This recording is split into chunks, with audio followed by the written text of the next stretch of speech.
이 시간에는 드디어 이제 우리 기독교 교리학에 대해서 네 번째 강의를 시작하겠습니다. 오늘 네 번째는 좀 딱딱하고 어렵고 힘듭니다만 매우 소중한 기독교 교리와 신조에 대해서 이제 우리가 공부를 하려고 합니다. 우리 크리스천의 doctrine and the creed. 우리가 이 기독교 교리와 신조에 대해서 바른 이해를 하지 못하게 되면은 우리 믿음의 정론을 지켜나갈 수가 없습니다. 우리 기독교의 정통성을 바로 유지해서 지켜나가는 것도 막연한 믿음이 아니라 우리 교리와 신조라고는 이 굳건한 골격의 지주가 바로 서 있기 때문에 우리 기독교 신앙에 대한 보편성과 통일성, 보편성, 단일성, 그래서 우리가 하나님의 바른 진리 운동을 일으켜 나갈 수가 있는 것입니다. 우리가 이제 바로 믿고 믿으면 믿을수록 교리와 신조가 얼마나 소중하고 우리들에게 절대적으로 필요하다는 것을 우리가 알 수가 있습니다. 물론 교리와 이 신조가 절대적이라는 말은 아닙니다.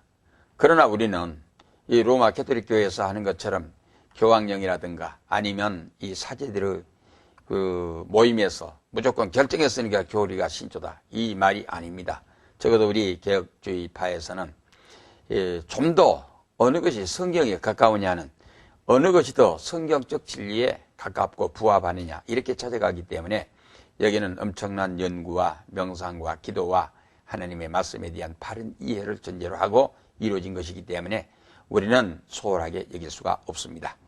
그래서 우리가 첫째는 교리와 교의에 대해서 좀 말씀을 드려야겠습니다. 교리와 신조에 대해서는 이미 서론에서 언급한 바가 있습니다. 용어상으로 교의, 이 doctrine이라고 하는 말은 주로 영어권에서 사용되고 교리, 도그마라고 하는 말은 독일어권에서 널리 통용되고 있습니다. 그러나 엄밀한 의미에서는 같은 뜻에서 쓰여지고 있다는 것을 우리가 알 수 있습니다. 그러나 교리는 성경에서 원래부터 내재되어 있는 진리로서 인간이 이해할 수 있도록 진술된 한에서 인간의 절대적 신앙을 요구하는 기독교 신앙의 표준이 되는 진리를 뜻하는 것이 바로 교리라, 이 말씀입니다. 이에 비해서 교의는 광범위한 범위에 걸쳐서 전 교회에 의하여 권위와 승인을 부여받은 것으로서 당연하고도 자명한 것으로 인정되거나 또는 각각 신경 및 공효의 선언 등에 나타난 이 교리의 외적 표현이라고 이렇게 말할 수 있을 것입니다. 교리는 그러면 내적 진리를 의미하고 있으면 교회는 외적 표현의 방식이라고 이렇게 아마 분류해도 될 것입니다만은 엄밀한 의미에서 같다고, 그래 어떨 때는 교리, 그래서 이것이 이 독일어적 표현과 영어권적인 표현의 방식이 약간 갈리게 되지만 엄밀한 의미에서는 같지만은 이렇게 부디 분류하게 되면 내적인 의미에서 하나는 외형적인 이 표현의 의미에서 교리와 교의로 분류합니다, 이 말이겠습니다. 그래야 교리라는 용어보다는 포괄적인 의미에서 교회라는 말을 써가지고 우리가 쓰게 됩니다, 이렇게 얘기를 하겠습니다. 그 다음에 이제 이 신조와 성경에 대해서 좀 말씀을 드리겠습니다. 이 신조, creed. 신조라는 말을 좀 더 구체적으로 말하면 믿음의 조항이라는 말입니다. 이 article of faith라고 이렇게 말할 수 있겠습니다. 이런 믿음의 조항이라는 뜻이라고 해서 이 말은 종교상의 신조나 신경이라는 말의 뜻을 함께 포함하고 있는 용어로 우리가 이해하면 되겠습니다. 이런 의미에서 교리나 신조는 믿음의 내용과 방법을 규제하고 지침과 방향을 제시해주는 보편적 기준이요, 골격의 기준이라고 해야 할 것입니다.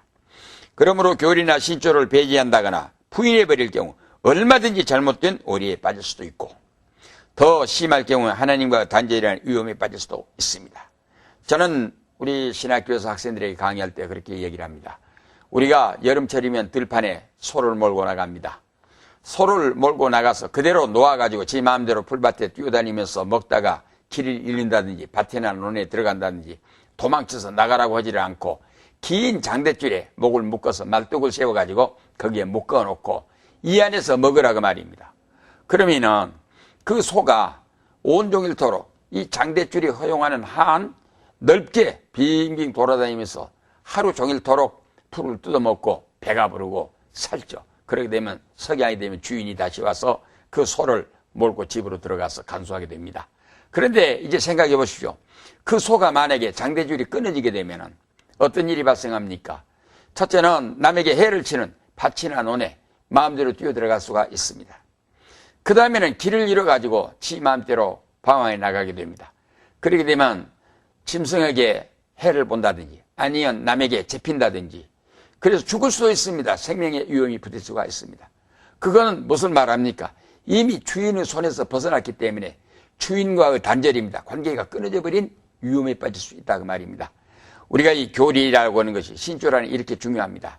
만약에 우리가 바른 교리라고는 이 줄에 묶여있지 아니하면은 내가 잘못 믿어가지고 잘못 길을 걸어갈 수도 있지만은 보다 더 중대한 것은 내가 잘못해가지고 하나님과의 단절이라고 즉 하나님과의 관계가 끊어져 버릴 위험에 빠질 수 있다는 더 중요한 문제가 있는 것입니다.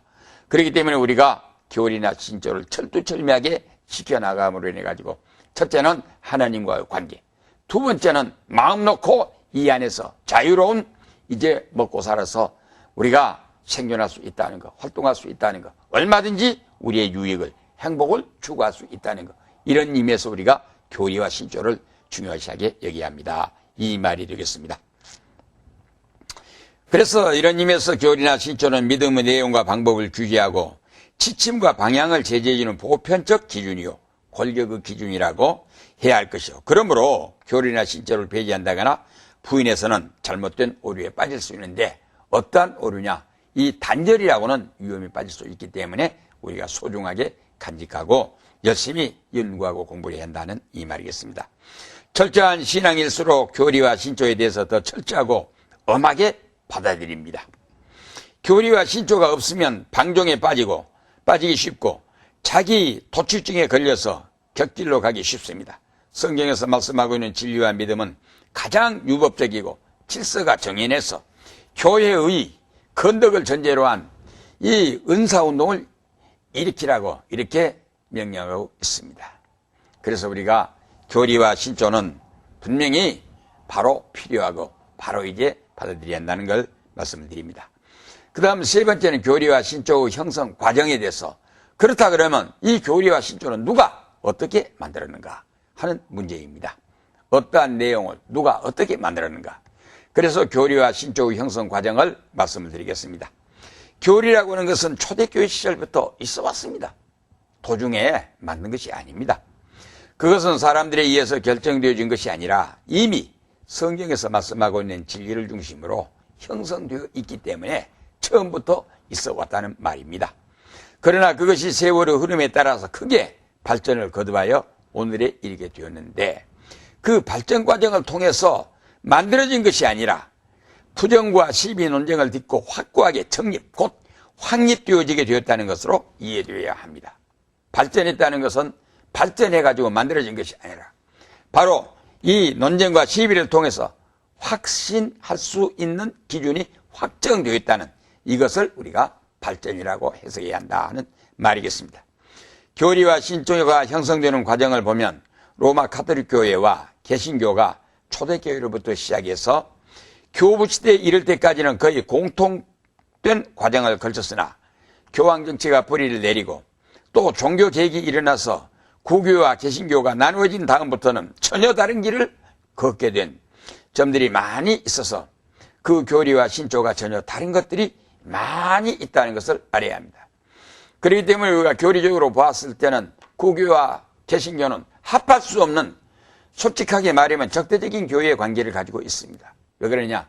개신교는 성경 진리를 기준으로 해가지고 어느 것이 성경적 진리에 더 도달한가 이렇게 신앙 고백적인 의미를 가는 데 비해서 로마 가톨릭 교회에서는 교황을 중심으로 해가지고 교황의 칙령 아니면 자기들끼리 만들어가지고 결정해버리면 없는 쉽게 이야기해서 동정녀가 마리아가 하늘로 승천했습니까? 성경에 있습니까? 없습니다. 그런데 그 사람들은 동정녀가 하늘로 승천했다 이 말입니다.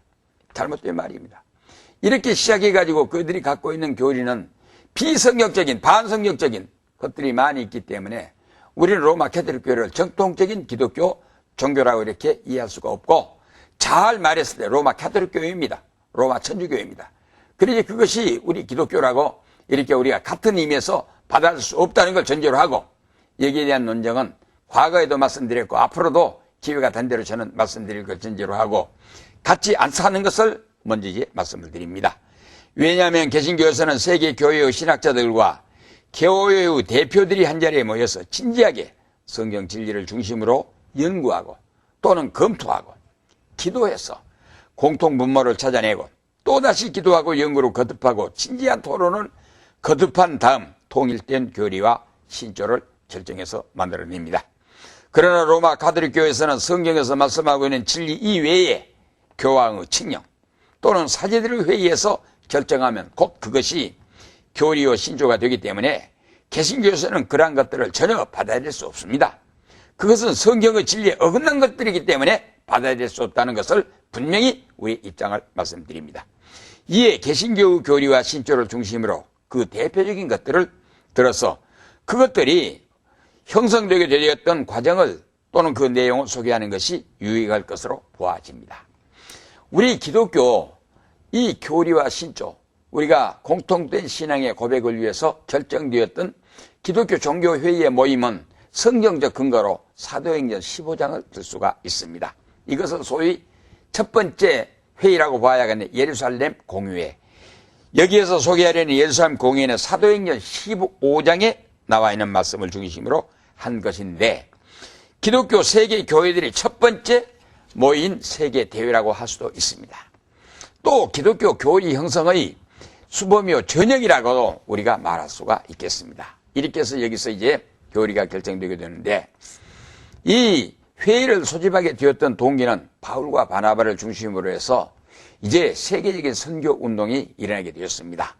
세계적인 선교 운동이 본격화되면서 수많은 이방인들이 이제 바울과 바나바의 전도를 듣고 이제 교회로 몰려들게 되었습니다.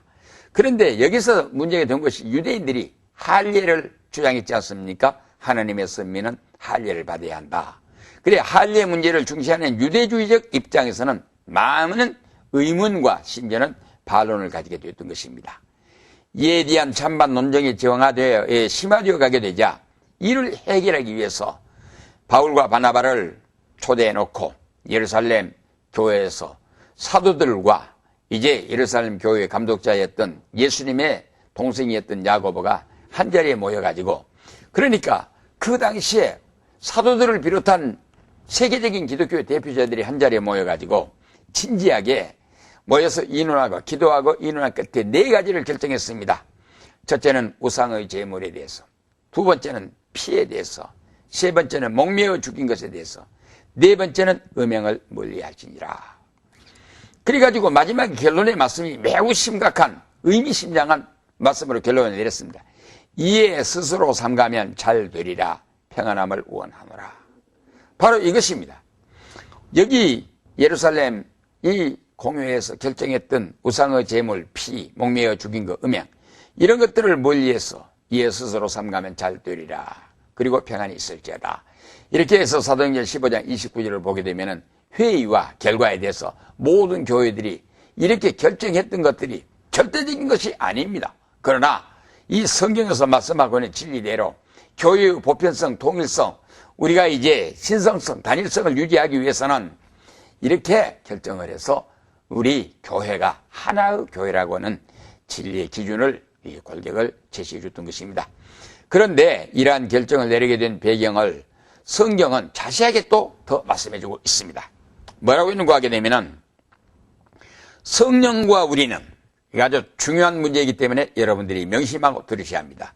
성령과 우리는, 성령은 제3위 하나님, 교회와 은혜시대 중심이신 성령과 이 자리에 모여든 사도들을 비롯한 하나님의 종들, 우리는 이 요긴한 것들 외에 아무 짐도 너희에게 지우지 아니하는 것이 가한 줄로 알았노니. 바로 이 말씀이 For it seemed good to the Holy Spirit and to us to lay upon you no greater burden than these necessary things. 이렇게 사도행전 15장 28절에 기록하고 있습니다. 여기에 제가 핵심적으로 중요하게 여러분에게 말씀드리려고 하는 것은 이 12사도를 중심으로 한 바나바와 바울과 이 모든 하나님의 종들, 야고보까지 이래서 교회의 지도자들이 모여서 회합해가지고 결정하는데 우리가 결정해서 한다 하지 않고 먼저 성령과 우리가 이렇게 했습니다. 바로 여기에서 교리의 이 신성과 구원의를 바로 말씀해 주시고 있는 것입니다. 이 결정은 하기는 하는 것이로되 우리가 결정하신 것이 아니라 하나님의 성령의 영적 구원의를 받들어서 우리가 하나님의 진리의 말씀을 따라 이렇게 결정합니다 하는 것을 그 성격을 분명하게 제시해 주고 있다는 걸 우리가 알아야겠습니다. 비록 사람들이 결정한 것 같으나 그 의미는 하나님의 성령의 결정이라는 뜻을 담고 있는 말씀입니다. 그렇기 때문에 우리 교회가 모여서 결정한 교리를 반드시 지켜야 할 이유를 우리들로 하여금 알게 합니다. 그러므로 우리가 특별히 여기서 알아야 할 것은 우리가 교회에 모여서 교회에 우리가 7.2 3권 그러면은 당회권과 노회권과 총회권을 말하게 됩니다. 그러면 당회는 직접적으로 모든 교인들을 신상 문제, 임직 문제, 이 책벌과 해별 문제, 성례 문제, 모든 임직에 대한 문제, 모든 행사의 집행권 문제 이런 것들을 당회가 직접적으로 관할하고 관리합니다. 그러나 노회라고는 지역관리의 감독권입니다. 바로 목사님들의 신상에 대한 문제, 규제에 대한 문제, 모두 이제 그 교회가 하나의 보편적인 거룩을 유지하면서 단일 교회로서의 기능을 발휘하고 있는가 모든가 하는 것을 지역 단위로 나누어서 감독하는 이 치리의 권위가 바로 노회입니다. 그렇기 때문에 교회에서 해결하지 못한 건 노회가 해결하게 되어 있습니다. 마지막으로 총회라는 건 헌법적 기구입니다. 헌법을 만들고 이 지교회와 노회에서 행하지 못했던 모든 것들을 처리하면서 우리 기독교로서의 전반적인 것들을 총회가 총괄해서 이 감독하고 치리에 임하는, 그래서 우리 7.2 3권은 우리가, 그래서 제가 이 자리를 통해서 여러분들이 목교 사역을 시작하시게 되면은 자동적으로 이 7.2 3권에 대한 것을 하나로 인정해서 우리가 노회와 총회에 대한 것을 우리 개교회, 지교회가 직접적으로 이제 관리하고 보조하고 육성시키고 나가야 한다. 그래 우리 목사님들이 바른대로 목표를 하려고 하게 되면은 노회에 바쳐 올리는 의지의 상회비입니다. 이걸 우리 교회 운영비와 함께 이해하고 우리가 같이 공동의 책임 관리를 해나가는 것이 우리의 바른 목교사역에 임하는 태도라고 이렇게 보아야 할 것입니다. 그 다음에 이제 우리가 예루살렘 회의 다음에 큰 회의가 니케아 회의입니다. 니케아 회의에 우리가 카운슬 오브 니케아 하는데 이 니케아 회의는 콘스탄틴 대제 로마의 306년부터 337년에 이어서 이 살았던 이 콘스탄틴 대제에 의해서 323년에 신교 자유령이 내려진 다음 325년 6월 14일부터 시작해서 318명의 감독과 신부와 집사와 조사들이 모여서 그리스도의 신분과 속성을 논하게 되었던 대회의의 세계적인 종교회의였었습니다. 주제는 알렉산드리아 교회의 감독 알렉산더와 그 교회의 장로 아리우스 사이에 일어난 예수 그리스도와 하나님과 관계에 대한 것인데 동서교회로 나누어서 3파전을 일으키게 되었습니다. 즉 다시 말씀드리면 예수 그리스도가 제2위 하나님이신데 이 예수 그리스도가 하나님과의 관계의 차이입니다. 이 차이가 어떻게 세 가지로 설로 나누게 되었느냐. 소위 느코메디아의 감독이었던 유세비어스를 중심으로 해서 이 사람들이 주장한 것은 예수 그리스도는 신성을 소유하기는 했으나 그 자격으로 보아 아버지보다 못하고 또 아들은 아버지에게서 나셨다. 그러니까 우리가 삼위일체 교리는 권능과 지혜와 성품과 오름이 같다 이렇게 얘기했습니다. 다시 말씀드리면 이 삼위일체 하나님이라는 것은 우리가 믿는 하나님은 이 하나님이라는 신은 본질적 같은 하나님인데 그 본질적 동일 하나님 안에 성부와 성자와 성령이라는 세 위격의 하나님이 하나의 하나님을 이룬다는 교리입니다. 그렇기 때문에 이것이 삼위일체인데 이 삼위일체 교리 그랬을 때 예수 그리스도와 하나님은 본질적으로 동일 한 분이 되어야 하는데 여기 니코메디아의 감독 이 유세비어스를 중심으로 해서 하는 사람들의 주장대로 하면은 예수 그리스도는 신성을 소유하기는 했지만은 그 자격으로 보아서 아버지보다 못하고 또 아들은 아버지에게서 나셨다. 이렇게 해서 차별적인 해석을 했습니다. 그 다음에 두 번째, 알렉산드리아파에 속한 아다네아스파에서는 예수 그리스도는 하나님과 동일 본격, 동격이시다. 이 동질 본격, 이 동격이시다. 이렇게 동일 본질론을 주장해서 나왔습니다. 그런데 이에 비해서 또 하나 이제 여기에서 뭐가 있는 거 하게 되면은 이 교회사학가 가이사랴 사람 유세비에스를 중심으로 제시된 타협안이 나왔는데 예수 그리스도는 하나님과 유사동질이시다. 유사동질이라는 것은 이 아타나시가 주장했던 동일 본질과 동일 동격의 본질론과 또 이제 이 다른 유세비에스가 말한 대로 다르다 하는 것과 여기 교회사학파 유세비에스가 주장했던 내용은 비슷하다. 그래 유사동질론 세 가지의 절충안이 나오게 되었습니다. 그런데 결국 마지막으로 토론을 거듭한 결과 아타나시아스가 주장했던 예수 그리스도는 하나님과 동일 본질이시다 라는 주장을 채택해서 교리를 정하게 되었고 그 후 381년에 모인 콘스탄티노플 회의에서 이를 다듬어서 확정되게 되었으므로 사도신경의 고백으로 발전하게 되어서 우리가 오늘에 이르기까지 정통 보수신앙을 주장하는 우리 사람들에게는 예수 그리스도는 이 성부 하나님과 동일 본질 동격이시다는 것을 확실히 믿고 들어가게 된다는 말인 것입니다. 바로 이것은 삼위일체의 교리에 대한 문제요. 동시에 예수 그리스도가 성육신하신 참 하나님이요 사람이기 때문에 우리가 구분지어서 얘기할 수가 있겠습니다만 이와 같이 니케아 회의를 통해 가지고 이 중대한 교리를 바른 대로 확정지었다 하는 이 문제는 매우 중대한 문제이고 당연히 했어야 할 문제로 받아들이게 됩니다.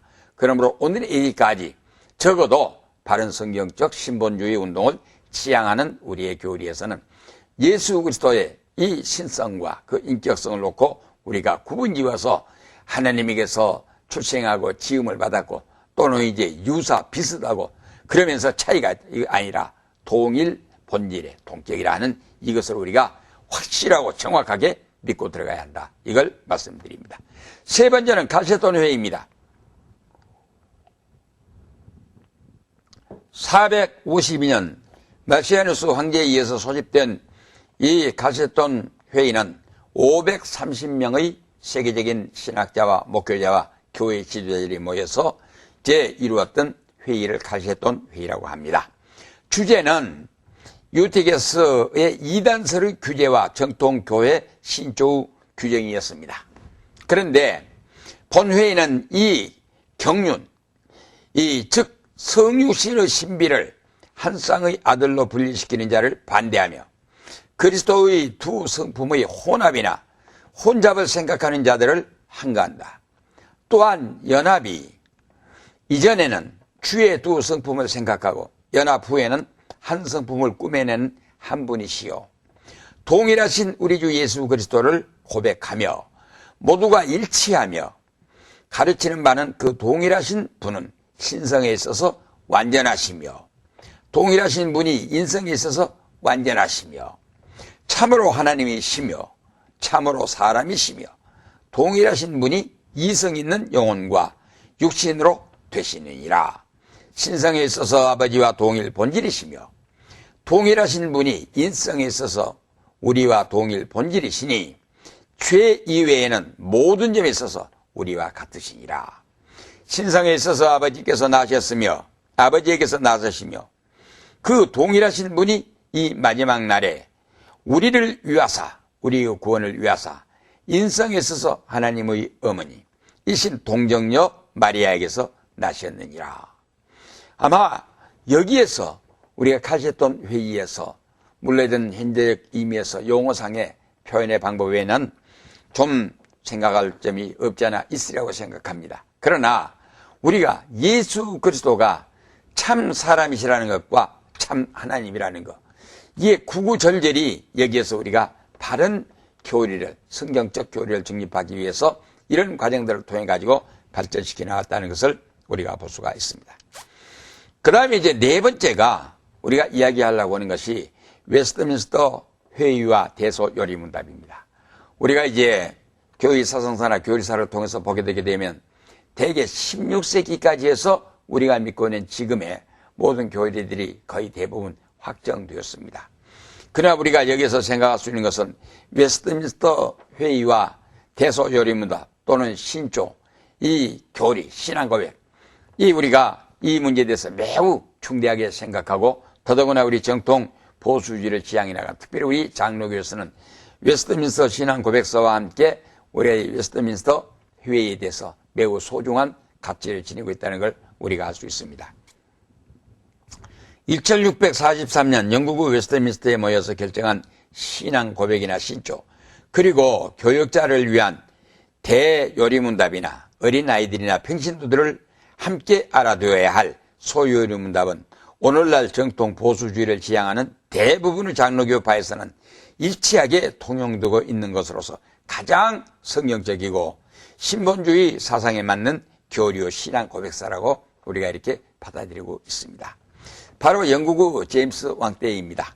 그러니까 1600년이기 때문에 우리가 말하고 있는 청교도주의 운동이 1664년에 청교도 이제 혁명이 완성되어서 우리가 청교도 개혁이라고 이렇게 해서 이 얘기를 하게 되어 있고, 청교도주의가 영국의 신학을 대표했고, 이 청교도들이 1620년 11월 30일 날 메이플라워를 타고 저 미국의 매사추세츠주 동북 쪽에 있는 이 플리머스라고 하는 거기에 첫 발을 내어 디디무려 가지고 이제 미국이라고 하는 나라를 이뤄냈는데, 제가 역사의 현지를 답사하기 위해서 거기에 가가지고 메이플라워도 보았습니다. 그 다음에 그들이 첫 번째 정착해가지고 어떻게 했던 것들, 역사적인 그 사적을 탐방하면서 매우 감명 깊게 또 그들이 기도했던 자리에 앉아서 기도한 일이 있었습니다. 정말로 청교도들이 모여가지고 그 자리에서 우리가 성경에서 말씀하고 있는 이 성경적 신앙의 실천의 장이 되게 해 주시옵소서 하고 일군 나라가 미국입니다. 그렇기 때문에 우리가 아는 대로 콜럼버스에 의해서 미 대륙이 발견된 이후에 128년의 역사가 지난 다음에 청교도들에 의해서 미국이라고 하는 나라가 새롭게 개척되어 나가는데, 현재 미국이라고 하는 50개 주, 즉 50개 나라가 연합해서 The United States of America라고 하는 미 합중국을 이루어가지고 만들어냈는데, 이 청교도들의 중심 사상이 어디에서 연결되느냐 하는 결집되어서 내용의 이 교리의 사상이 통일되어 있던 것이 바로 이 웨스트민스터 회의를 통해 가지고 이루어졌습니다. 물론 이것이 제임스 왕에 의해서 모여진 것이 아니었습니다. 그러나 우리 개혁주의 개신교파들, 청교도주의자들을 중심으로 해가지고 거기에는 황실 궁정교회 대표들까지 모였습니다. 그러므로 인해 가지고 결국 제임스 왕이 확정지어서 받아들이게 되었는데, 이 웨스트민스터 신앙 고백과 대소요리문답, 우리가 아는 대로 소요리문답의 첫 번째 뭐가 있습니까? 사람의 제일 되는 목적이 무엇입니까? 하고 있어요. 사람의 제일 되는 목적은 하나님을 영원토록 영화롭게 하는 것과 영원토록 그를 즐거워하는 것입니다. 이것은 인간의 목적으로부터 시작했습니다. 그리고 이제 우리가 이 대요리문답이, 목회자가 되실 분들은 대요리문답을 봐야 하는데, 여러분들께서 자동적으로 아마 헌법을 공부하게 될 것입니다. 헌법을 공부하게 되면 헌법 전문에 거기에 뭐가 나와 있냐고 하게 되면 12신조가 나와 있게 되어 있습니다. 그러면 12신조가 이루어지게 되었던 동기와 선언문이 나오게 되어 있고, 그 다음에 12가지의 신조가 나와 있습니다. 그 12가지의 신조가 나온 다음에 결론이 반드시 우리 교회 목회자를 비롯한 지도자들은 읽고 이 신앙의 고백을 전제로 하고 있는데, 이것이 웨스트민스터 이 신앙 고백으로 이루어졌다. 그래서 우리가 현대 목회를 하는 모든 분들은 웨스트민스터 회의와 대소요리문답을 필수적으로 우리가 공부를 해서 알아야 하고, 우리가 헌법 전문에 나와 있는 12신조에 대해서 반드시 알고 들어가야 합니다. 이러한 그 역사적인 과정을 통해 가지고 교리와 신조 또 신앙 고백들이 정해지게 되어 있기 때문에 이건 어디까지나 철두철미하게 성경적 근거를 가지고 있습니다. 이걸 말씀드리면서 사강 마치겠습니다. 감사합니다.